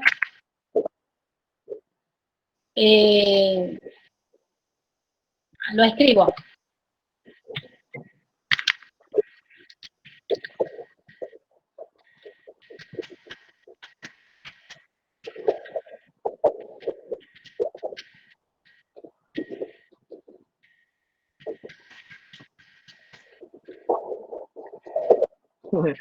El teclado se escucha bien.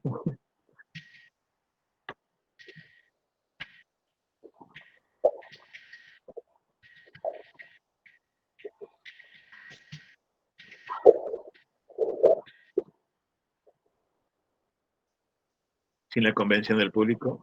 Ajá. La reacción del público B o C, perdón, se me creo que lo veo.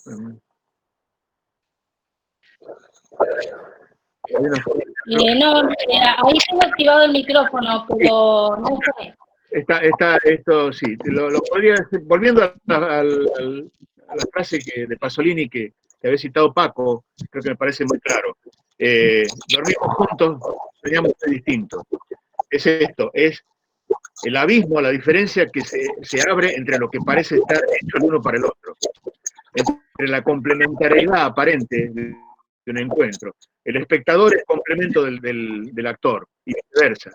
En esa complementariedad habría un tal cual. Eso que Aristófanes en el banquete de Platón dice, las dos partes de un andrógino que buscan juntarse y se buscan por todo el mundo. Cuando esos cuerpos se encuentran, aparentemente son el uno para el otro. Entonces, el problema es este, que en el teatro hay... Porque lo que vale es la frase de Lacan que dice, no hay relación sexual. Eso quiere decir, no hay un goce transmisible. Cada goce está dentro de cada cuerpo y nunca sabré cómo es el goce del otro. De ahí vienen las fantasías de devoración del otro, que son también las del lenguaje amoroso, el querer comérselo. Son fantasías canibalísticas que cuando se llevan cuando pasan al acto, obviamente son asesinas, digamos, ¿no? Es decir, son efectos del cero. El cero produce el abismo, la inalcanzabilidad del goce del otro, es lo que nos hace, en definitiva, existir. O sea, es decir, crear artísticamente. O sea, es la desesperación por pasar ese vacío. Es siempre a través del vacío. El encuentro de uno con otro es lo más difícil que hay. Eso también lo dice Grotowski en la conferencia esta de Eres el hijo de alguien. Nos pasamos la vida pensando que el encuentro es lo más espontáneo, lo más simple, lo más cotidiano, y el verdadero encuentro es lo más difícil que hay. Es lo más difícil. Y dice Grotowski, si no empezamos rechazando el encuentro, nunca podremos ir hacia el otro. Es una paradoja que nos habita, digamos. Y el teatro, con toda su historia larga y compleja, son intentos de traspasar ese vacío. Es lo que nos mantiene funcionando, ¿no?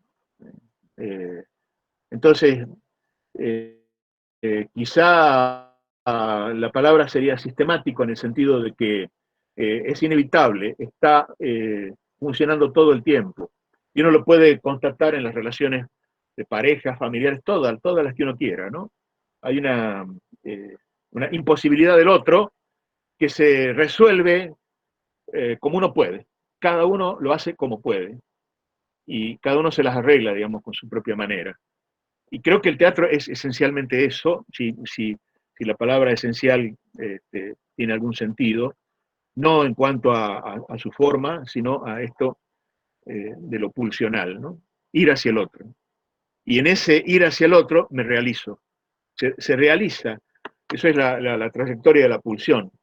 Decía Freud, la meta de la pulsión es hacer este recorrido que sale del propio cuerpo y vuelve al mismo agujero, a la zona erógena, que siempre es un agujero, que es una figuración de la nada. Por eso el beso son dos agujeros, una nada con otra nada, y a ver qué hay ahí. Y en ese intento de una nada con otra nada, algo pasa. Y eso es todo. Eso es todo, amigos. Nada menos que eso. Bueno, siendo ya tan tarde, ya... Sí, yo creo que, bueno, nada, sin desperdicio, buenísimo. Todo para quedarse pensando. Y en lo personal, también me quedo como en este diálogo ampliado, también en relación a la cuestión de las poéticas, de las periferias, que en definitiva también es lo que hacemos desde la construcción pedagógica en las periferias, ¿no? No nos sentimos tan formades como en la centralidad de los saberes, sobre las técnicas y sobre las técnicas naturales y todo eso.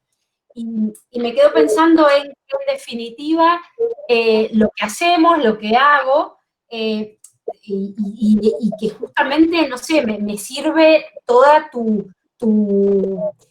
publicaciones, tus clases, para ponerme en diálogo y para poner a los estudiantes de las universidades en las que estoy, que son dos en el país, San Juan de La Rioja, ponerlos en diálogo con generar una construcción del saber en diálogo con estas teorías, pero en diálogo como praxis, ¿no? Con estas teorías de los pedagogos. De los pedagogos teatrales conocidos. No sé, creo que es como una construcción de saber en diálogo, en praxis. Sí. Siento que esa es y el diálogo que mantengo con vos desde hace años en relación a eso también. Seguramente. O sea, digo, me quedo con esa... ¿Se cortó el audio? Sí. No. No, te escuchaba vos. Bueno, ¿Qué estabas agregar algo ahí? yo diría que todo esto está en proceso permanente, ¿no? Conocemos ya de hace no sé cuántos años, no me va a decir, pero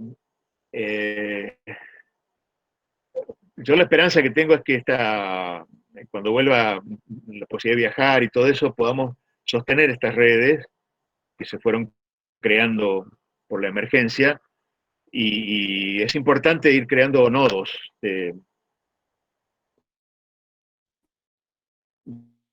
discusión,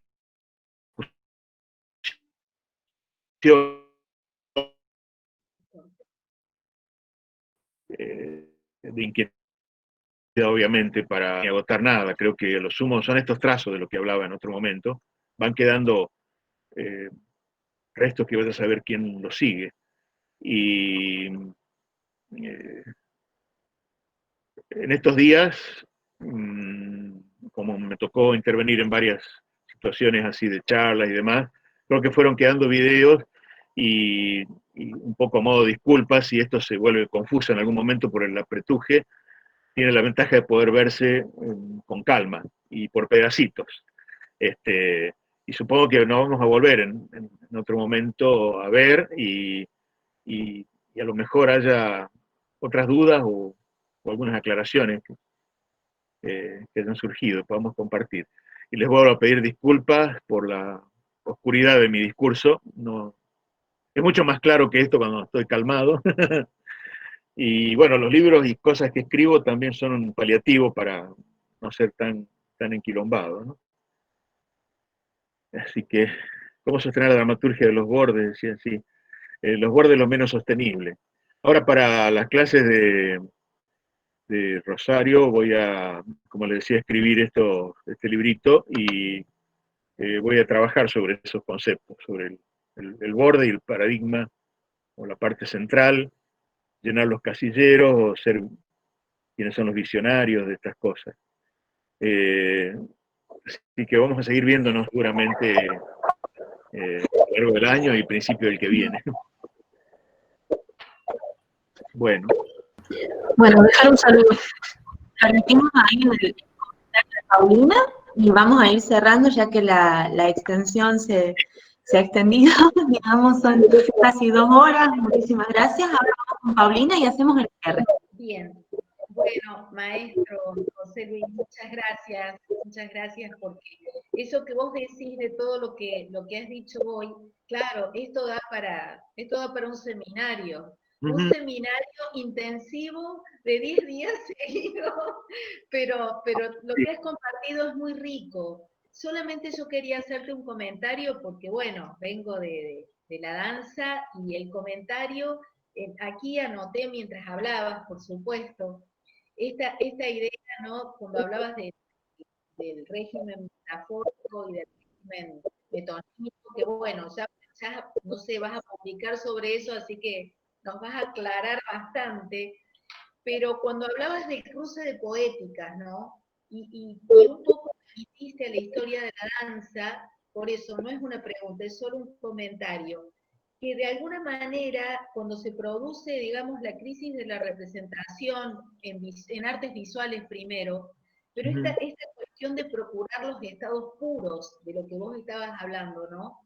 Que son son las vanguardias históricas las que se encargan justamente de meter en un molde lo que tiene que configurar solo para esa vanguardia.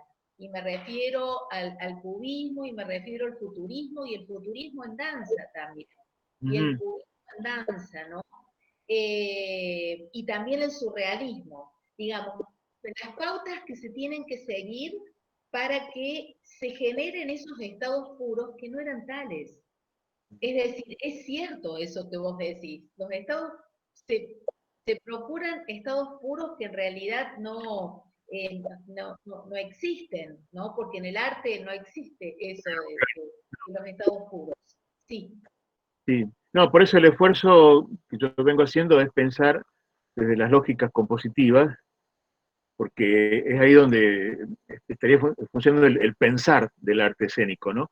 El pensamiento en, en cuerpo y en movimiento y en acción.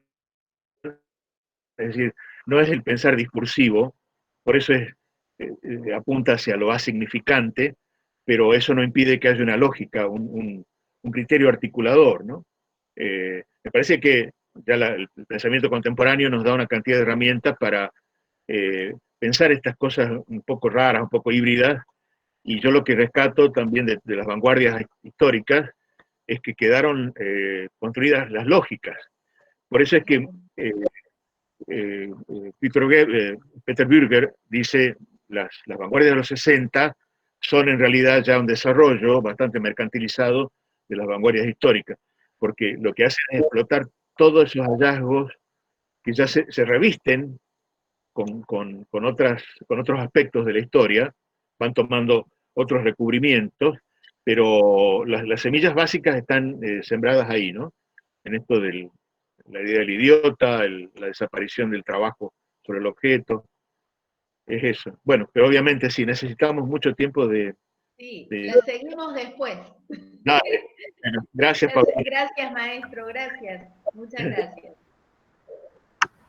Sí, de parte nuestra, José Luis, muchísimas gracias. Estamos muy felices de haber concretado este encuentro. Bueno, sabe todo lo que hemos dado vueltas y bueno, le doy la palabra a mis compañeras para que vayan despidiéndose y cerrando, pero bueno, siempre agradecida y siempre en contacto y con la esperanza de que pronto nos encontremos para disfrutar de estas charlas ahí en la presencia. María Árabe. Yo dejarte un beso grande, agradecerte, un beso grande. Bueno, buenísimo todo esto y vamos a seguir, obviamente.